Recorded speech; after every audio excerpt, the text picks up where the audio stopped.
अस्सलाम वालेकुम, this is audio foxtrot from defence outpost. तो आज हम लोग बेसिकली पाकिस्तान की जो रेंज एक्सटेंशन किट्स हैं या जिन्हें आप आरी के किट्स के नाम से भी जानते हैं उनको डिस्कस करेंगे। वजह इसकी ये है कि हमारी कल वाली वीडियो के बाद से कुछ लोगों के अंदर उतनी मेंटल कैपेसिटी नहीं है और वो ये नहीं समझ पा रहे कि पाकिस्तान की जो रेंज एक्सटेंशन किट्स हैं कितनी लीथल हैं और कितना सिग्निफिकेंट इम्पैक्ट डालेंगी वो बैटल फील्ड के अंदर इन केस वॉर होती है। तो इस वीडियो में आज हम लोग वही चीज़ें समझने की कोशिश करेंगे। अब मॉडर्न टाइम्स में हम सबको पता है कि जो एयर डिफेंस सिस्टम है आजकल के दौर के, उनकी रेंजेस जो हैं वो कितनी ज़्यादा इंक्रीज हो गई हैं और वो कितने ज़्यादा केपेबल सिस्टम्स हो गए हैं। S-400 जो है वो आपके सामने एक काफ़ी ज़्यादा अच्छी एग्जांपल है कि किस तरह से वो सिस्टम जो है ऑन पेपर 400 किलोमीटर तक टारगेट को हिट कर सकता है। ऐसे टाइम में जितनी भी एयर म्यूनिशंस को डेवलप करने वाली कंपनी है वो स्टैंड ऑफ रेंजेस को बहुत ज़्यादा प्रेफरेंस दे रही हैं। स्टैंड ऑफ रेंज या फिर स्टैंड ऑफ वेपन्स वो वेपन्स होते हैं जो कि जिनके अंदर इतनी कैपेबिलिटी होती है कि वो एक सेफ डिस्टेंस से लॉन्च होकर अपने टारगेट को फिर भी हिट कर सकते हैं, मतलब कि लॉन्ग रेंज पर टारगेट को हिट करने की कैपेबिलिटी रखते हैं। और जो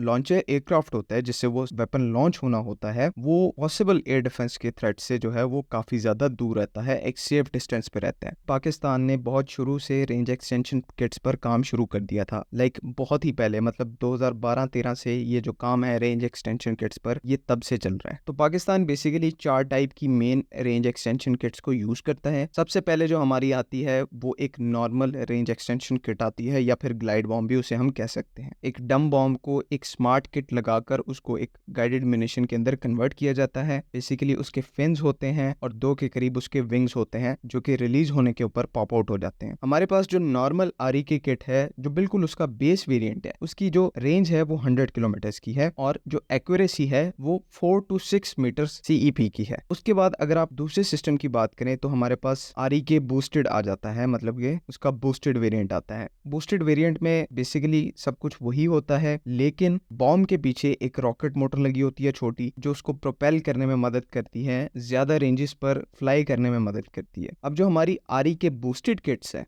वो तकरीबन 270 to 300 किलोमीटर की रेंज प्रोवाइड करती हैं। अमेरिका की जो JDAM ER किट्स हैं वो इससे थोड़ी सी ज़्यादा रेंज प्रोवाइड करती हैं, लेकिन वो जो है वो सिर्फ मेनली अमेरिका यूज़ करता है।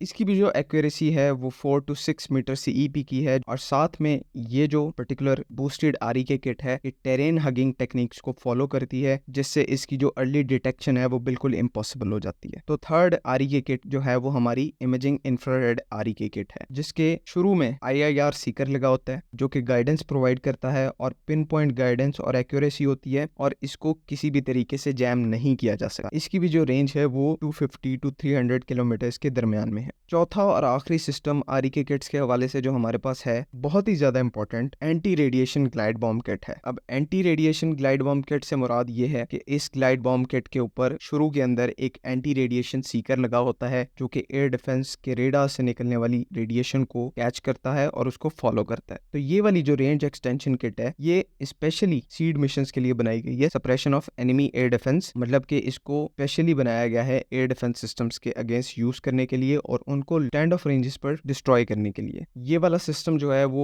पाकिस्तान एयरफोर्स ने काफी ज्यादा सीक्रेटिव रखा हुआ है। इसके हवाले से कोई भी डिटेल जो है वो पब्लिक में अवेलेबल नहीं है कि कितनी रेंज प्रोवाइड करता है, कितनी एक्यूरेसी है, ये सब चीजें कॉन्फिडेंशियल है। लेकिन जो सबसे इंटरेस्टिंग चीज है और एक हिसाब से बेस्ट चीज भी है कि ये जो anti radiation glide bomb kit है ये वर्ल्ड की सबसे पहली इस तरह की किट है या फिर इस तरह का वेपन सिस्टम है जो कि एंटी रेडिएशन कैपेबिलिटीज को प्रोवाइड करता है स्टैंड ऑफ रेंजेस के ऊपर। तो एक तो ये जो जितनी भी आरी के किट्स मैंने मेंशन की हैं ये काफी ज्यादा कॉस्ट इफेक्टिव सॉल्यूशन है और साथ ही साथ पाकिस्तान के अंदर इनको मास प्रोड्यूस करने का जो सारा सिस्टम है वो पहले से एस्टेब्लिश है और ये काफी बड़े नंबर्स में प्रोड्यूस पहले ही की जा चुकी हैं। बाकी ये जो किट्स हैं ये हमारी पूरी एयरफोर्स के अंदर एक स्टैंडर्डाइज वेपन है, मींस के हमारे JTNC भी इस वेपन को कैरी कर सकते हैं, इन चारों तरह की किट्स को कैरी कर सकते हैं, हमारे JF-17s भी कैरी कर सकते हैं और साथ ही साथ जितने भी हमारे मिराज एयरक्राफ्ट हैं जो कि अटैक एयरक्राफ्ट हैं वो भी इन किट्स को इजीली कैरी कर सकते हैं। और यही नहीं, यहाँ पर हमारे जितने भी